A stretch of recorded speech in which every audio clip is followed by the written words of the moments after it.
Assalamualaikum warahmatullahi wabarakatuh. Bapak Ibu guru hebat seluruh Indonesia, saya Nur Atiningsih dari SDN 1 Gumulung Lebak ingin memaparkan aksi perubahan kegiatan sholat duha. Assalamualaikum warahmatullahi wabarakatuh. Waalaikumsalam warahmatullahi wabarakatuh. Alhamdulillahirrahmanirrahim. Anak-anak, pada hari ini kita bisa kembali ke sekolah dengan keadaan sehat ya. Gimana kabarnya anak-anak? Alhamdulillah sehat. Alhamdulillah. Mudah-mudahan ya dengan kita diberikan kesehatan oleh Allah, kita akan menjadi anak yang penuh dengan keberkahan. Amin ya rabbal alamin. Baiklah anak-anak, Ibu akan memberikan suatu paparan ya, yang mana nanti di SDN Gumulung Lebak ada rencana aksi perubahan di SDN 1 Gumulung Lebak, Kecamatan Greget. Ya, nanti di sini. Ya, dalam aksi perubahan ini, Ibu akan memaparkan suatu kegiatan sholat duha dalam rangka meningkatkan sikap disiplin, memiliki jiwa dan rohani yang sehat dengan keimanan serta ketakwaan yang melekat pada diri siswa. Ya, yang biasanya anak-anak kan kalau misalkan masuk sekolah, ya masuk sekolah itu cuma membaca apa? Membaca doa apa surat-surat pendek. Ya, tapi sekarang ditambah dengan adanya perubahan untuk hari ini dan seterusnya, nanti ada perubahan dengan mengadakan sholat duha. Ya, jadi tidak hanya membaca surat-surat pendek saja, tetapi sebelum membaca surat-surat pendek, kita sholat duha bersama dulu ya. Apa sih arti sholat duha, anak-anak ada yang tahu nggak? Nah ya, sekarang Ibu akan menjelaskan ya, apa sih arti sholat duha? Pengertian sholat duha. Sholat duha adalah sholat sunnah yang dikerjakan pada pagi hari, dimulai ketika matahari mulai naik sepenggala atau setelah terbit matahari sekitar jam 7 sampai sebelum masuk waktu zuhur ketika matahari belum naik pada posisi tengah-tengah. Maksudnya apa di sini? Sholat duha dikerjakan pada pagi hari ya. Sholat duha itu tidak sore atau malam ya, tetapi pagi hari sekitar jam 7 ya. Sekarang itu subuh jam berapa? Subuh itu jam 4 ya. Kalau misalnya jam 4 sampai memasuki sholat duha itu dari jam 4 sampai tambah 2 jam seperempat. Ya, jadi jam 6 seperempat juga kayaknya bisa ya, tapi karena melihat siklus mataharinya dulu ya, nanti kita akan melaksanakan sholat duha sesudah pemaparan dari dulu ya. Apa sih tujuan sholat duha di sini? Ya, yang pertama adalah meningkatkan disiplin peserta didik. Apa arti disiplin di sini? Disiplin itu teratur anak-anak ya, teratur dalam maksudnya di sini teratur di sini. Ketika kalian itu sekolah itu masuknya jam 7 atau jam setengah 8 ya, apa sih kalau misalkan kita terlambat ya, kalau kita terlambat berangkat sekolahnya, berarti nanti nggak ingin sholat duha ya. Sedangkan kebiasaan setiap hari itu untuk kedepannya ada sholat duha dan membaca surat-surat pendek. Kalau kita sudah terbiasa disiplin ya, maka nanti jam sebelum waktu sholat duha anak-anak sudah berangkat. Berarti inilah yang dimaksud dengan disiplin. Yang kedua, meningkatkan sikap religius peserta didik. Religius itu agamis. Ya, agamis itu apa? Ya, yang tadinya sikapnya itu agak kasar ya, karena dengan adanya sholat duha mudah-mudahan kita diberikan perubahan dalam diri kita ya. Yang tadinya malas jadi rajin, yang tadinya nggak bisa jadi bisa. Karena apa? Dengan doa-doa sholat duha itu ya. Yang ketiga, diharapkan peserta didik dapat menjalankan secara rutinitas yang biasa dilakukan dalam kehidupan sehari-hari. Ibu berharap ketika sholat duha ini dilaksanakan setiap hari ya, diadakan di sekolah, kalian di rumah juga diadakan, mengerjakan sholat tanpa harus disuruh oleh orang tua, karena sholat duha itu gunanya begitu banyak sekali ya, manfaatnya begitu banyak ya. Tapi yang terpenting memang iya harus sholat wajib dulu ya, sholat wajib dulu, baru setelah sholat wajib kita melaksanakan sholat duha ya. Apa keutamaan sholat duha? Yang pertama adalah wasiat Rasulullah. Di sini kekasihku Rasulullah aku wasiat wasiatkan kepadamu yaitu 3 perkara. 3 perkara. Yang pertama adalah berpuasa 3 hari dalam sebulan. 3 hari ini dinamakan dengan Yaumul Bid. Tanggal berapa? Tanggal 13, 14, 15 ya. Gitu. Dan yang kedua adalah sholat duha 2 rakaat. Jadi sholat duha itu ada 12 rakaat, tetapi kalau misalkan kalian terlalu capek 12 rakaat, bisa 2 rakaat saja ya. Nggak apa-apa, yang penting rutinitasnya ya. Yang penting istiqomahnya ya. Yang ketiga adalah wasiat dari Rasulullah itu adalah yang ketiganya itu tidur. Sebelum tidur kita sholat witir dulu. Sholat witir itu adalah sholat yang ganjil ya. Ada 1, ada 3, ada 5 ya. Jadi kalau misalkan kalian supaya tidurnya itu nyenyak tanpa diganggu oleh setan-setan ya, maka biasakanlah dengan sholat witir. Yang kedua adalah sholat awabin. Sholat awabin ini ada termasuk sholat bagi orang-orang yang taat, disebutnya orang yang taat kepada siapa? Kepada Allah ya. Ya pasti kalau misalkan sholat duha, pasti kalau misalkan sudah terbiasa dengan sholat duha, anak-anak berarti sudah melaksanakan kewajiban yang terpenting adalah sholat wajib. Selanjutnya adalah niat sholat duha. Niat sholat duha di sini bisa sendiri-sendiri ya, munfarid, bisa juga dengan berjamaah. Tetapi kalau perempuan harus dengan perempuan ya. Kalau laki-laki harus dengan laki-laki dan bisa makmumnya itu bisa laki-laki bisa perempuan. Tapi kalau imamnya perempuan ya harus makmumnya harus perempuan ya. Di sini kita belajar dengan niat sholat duha. Usolli sunnatul duha raka'ataini mustaqbilal qiblati ada lillahi ta'ala. Ya kalau misalkan sendirian ini, kalau misalkan makmum usolli sunnatul duha raka'ataini mustaqbilal qiblati makmuman lillahi ta'ala. Tata cara sholat duha.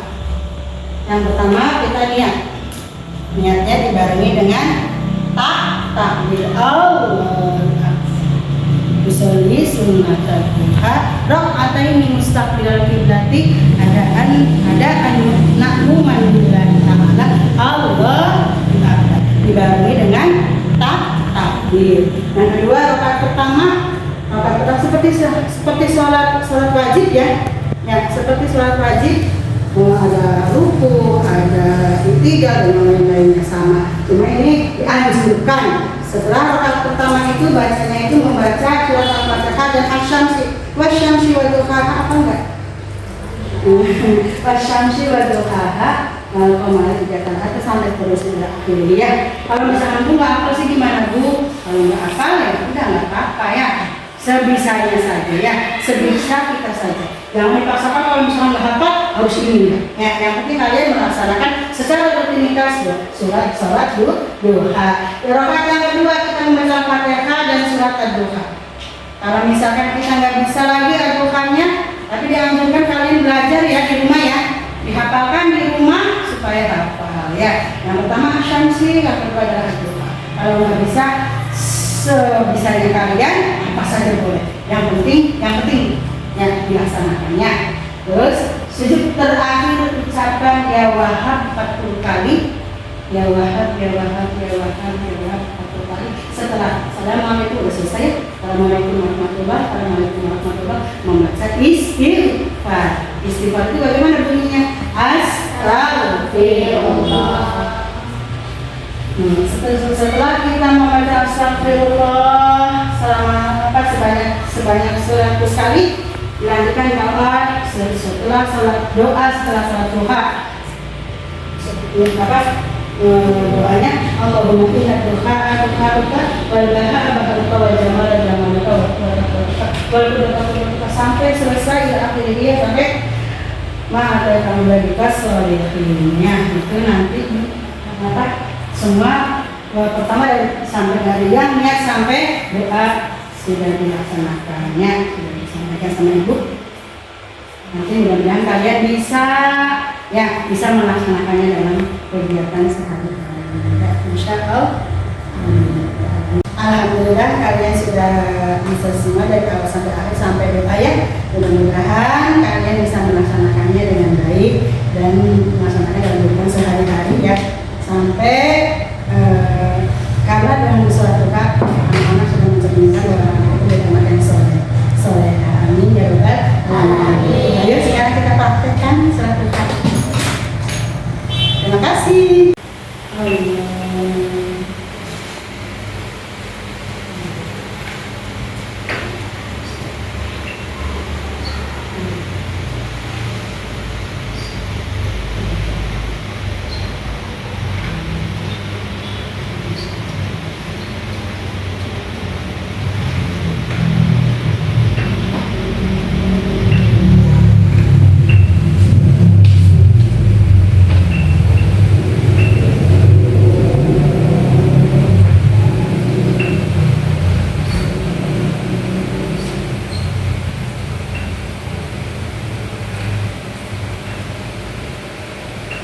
seterusnya ya, tidak hanya hari ini saja tapi seterusnya. Jadi Ibu berharap nanti kalian melaksanakan di rumah juga. Ya, kalau misalkan hari Minggu libur, ya laksanakan salat duha bisa 2 rakaat, bisa sampai 12 rakaat. Tapi tolong usahakan kalian kerjakan salat duha karena akan sangat bermanfaat sekali. Apalagi kalau misalkan mau belajar, ya otak menjadi fresh, ya gampang untuk menggunakan pelajaran dari sekolah. Ini bisa juga bisa disampaikan dari Bapak Ibu saya. Assalamualaikum warahmatullahi wabarakatuh. Waalaikumsalam.